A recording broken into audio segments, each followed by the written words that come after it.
Você já se sentiu preso em um pântano sem fundo? Cada luta não é para escapar, em vez disso, fazendo o corpo afundar ainda mais.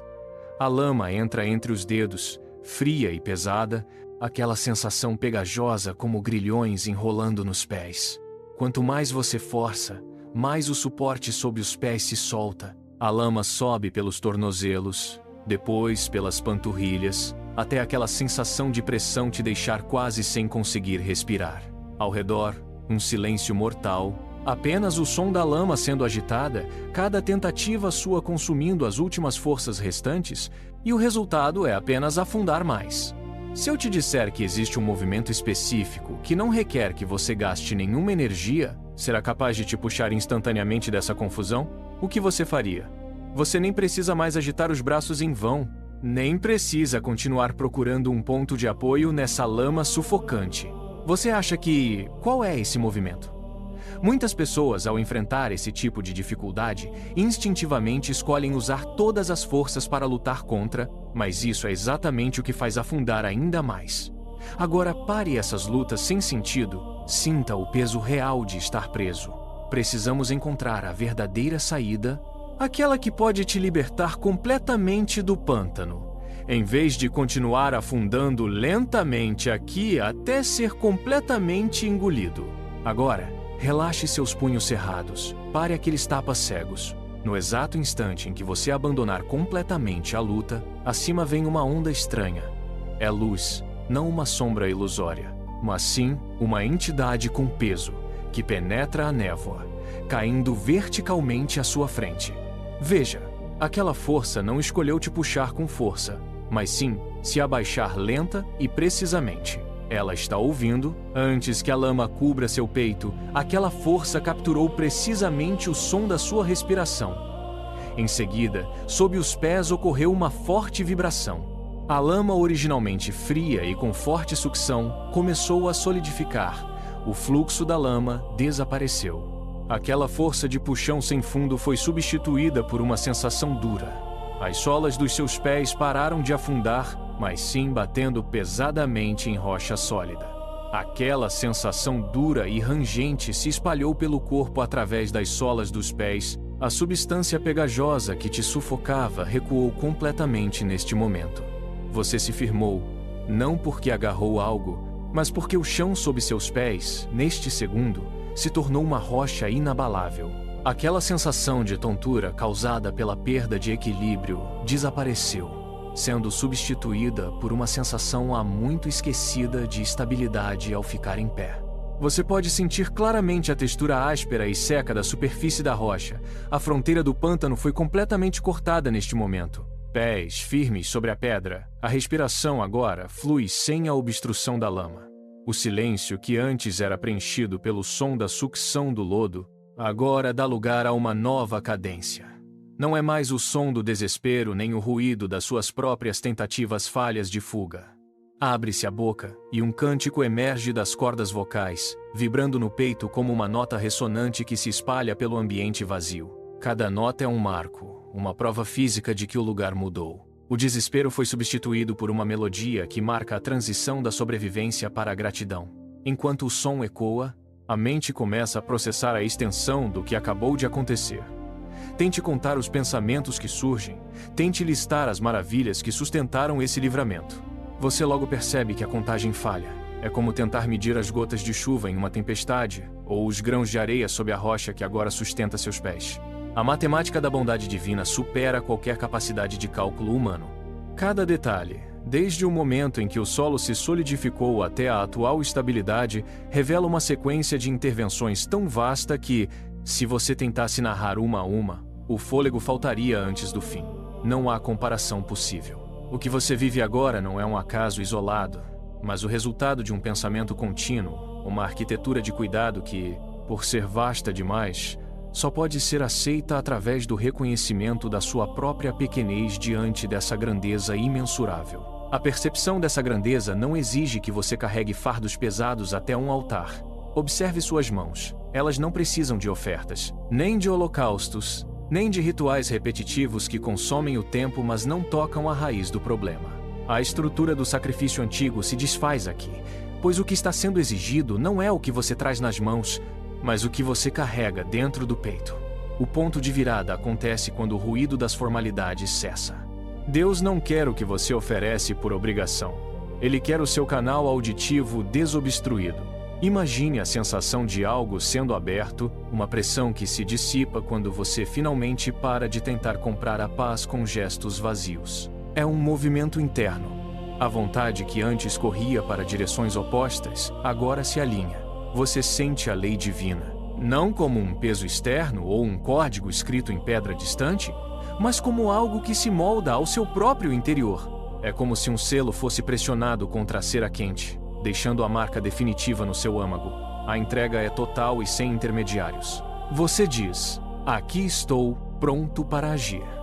A partir desse instante, o desejo de cumprir essa vontade torna-se o motor de cada batida do seu coração. Não há mais separação entre o que você crê e o que você é. A lei não é mais um manual de regras. É a própria pulsação que guia seus passos, transformando a obediência em um ato de liberdade absoluta. O alinhamento que você sente no íntimo não foi desenhado para permanecer trancado atrás dos dentes. Existe uma pressão física, uma urgência que sobe pelo diafragma e exige saída. Imagine-se diante de uma grande congregação. Centenas de olhares fixos, um julgamento silencioso que paira no ar como uma névoa espessa. O medo do que dirão ou de como interpretarão sua mudança de rumo é um obstáculo real, uma barreira que tenta selar seus lábios. Mas o silêncio, agora, é uma traição. Manter a fidelidade divina escondida no coração é como tentar conter uma chama em um recipiente fechado. Ela acabará por consumir o que deveria proteger. Você dá um passo à frente, sente o peso do olhar coletivo, mas decide que a verdade é maior que a hesitação. Você abre a boca. As palavras não são sussurros tímidos, são declarações sólidas, projetadas para atravessar a multidão. Cada frase sobre a salvação e a benignidade divina é um golpe contra o medo do julgamento alheio. Proclamar é um exercício de coragem, um ato de resistência contra a conveniência do silêncio.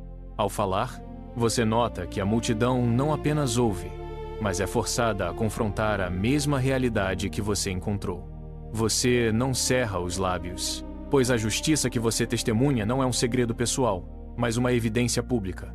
O medo perde o fôlego à medida que a sua voz preenche o espaço, transformando a sua experiência individual em um marco coletivo de fé e integridade.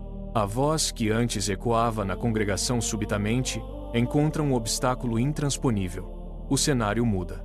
A luz que guiava seus passos é engolida por uma massa densa e impalpável. Males sem número começam a se aglomerar ao seu redor, não como inimigos distantes, mas como uma rede que se aperta. As iniquidades que antes pareciam contidas agora se multiplicam, cercando cada ângulo de visão. Tente mover os braços. A resistência é total. É como se cada erro cometido, ou cada sombra do passado, ganhasse volume, transformando-se em correntes invisíveis que prendem seus tornozelos e puxam seu centro de gravidade para baixo. O impacto é imediato e físico. Você tenta olhar para frente, mas a visão está obscurecida pela densidade do cerco. A contagem desses males supera a capacidade de percepção, tornando-se mais numerosa do que os fios de cabelo em sua cabeça. O coração, antes pulsando com a força da proclamação, agora hesita e desfalece. Você sente o ritmo cardíaco oscilar, uma fraqueza que sobe pelas pernas, forçando seus joelhos contra o solo. A clareza do propósito é substituída por uma névoa de desorientação. O ar parece rarefeito, e cada tentativa de respiração profunda é bloqueada pela pressão do que o cerca. A fragilidade humana não é mais uma ideia teórica. Ela é o peso real que comprime o seu peito, deixando-o sem horizonte, preso no epicentro de um caos que você não consegue mais identificar onde termina. O chão cede. Seus joelhos atingem a terra com um baque surdo. O peso das iniquidades agora é uma compressão insuportável sobre seus ombros. Você não consegue mais ver o horizonte, apenas as sombras dos que desejam o seu fim. Eles se aproximam, passos pesados, rindo da sua queda. A humilhação é um gosto amargo na boca, mas você se recusa a ser silenciado pelo medo. Você inala o ar rarefeito e projeta a voz com toda a força que resta. Não é um pedido educado, é um clamor de guerra. Senhor, digne-se a livrar-me. A urgência rasga o silêncio do pântano. Você aponta para os que buscam sua vida e exige que sejam confundidos, que recuem diante da sua petição. Cada palavra é um estalo de tensão, uma linha de frente que você desenha no solo. Você não aceita mais a passividade. A petição é curta, direta e carregada de uma necessidade vital. Apressa-te, Senhor, em meu auxílio. O som da sua voz vibra na escuridão, rebatendo contra os inimigos que hesitam. Você sente a pulsação do desespero se converter em um foco absoluto. Não se detenha, meu Deus, não demore. O tempo se esgota, a pressão aumenta, e cada átomo do seu ser está voltado para essa única intercessão. Você não está mais apenas caído. Você está combatendo o cerco através da sua voz, exigindo que a intervenção divina rompa a barreira que o separa da superfície. O clamor atinge o seu limite. Você solta o ar, relaxa os ombros e para de lutar contra a lama. O segredo não está na força dos seus braços, mas na capacidade de aguardar. Espere com paciência, não como alguém inerte, mas como alguém que confia. Quando você cessa a luta própria, a inclinação de Deus se torna um movimento que o retira do poço. Sinta o solo sob seus pés mudar de consistência. A lama cede lugar à firmeza da rocha. É um processo de troca. Você entrega sua vontade e ele coloca um novo ritmo na sua caminhada. Você não está mais sozinho nesse lugar. Aquele que antes parecia distante agora, cuida pessoalmente de cada detalhe da sua necessidade. O que você viveu aqui, essa transição do caos para a estabilidade, é o seu testemunho. Não guarde isso apenas para você. A sabedoria dos Salmos é uma ferramenta prática, feita para ser aplicada a cada amanhecer. Se você compreendeu que a sua libertação começa onde a sua força termina, esta jornada está apenas começando. Quer continuar aprendendo a aplicar essa firmeza no seu dia a dia? Inscreva-se agora no canal e ative o sino. Vamos seguir juntos, transformando cada desafio em um novo passo sobre a rocha. Nos vemos no próximo vídeo.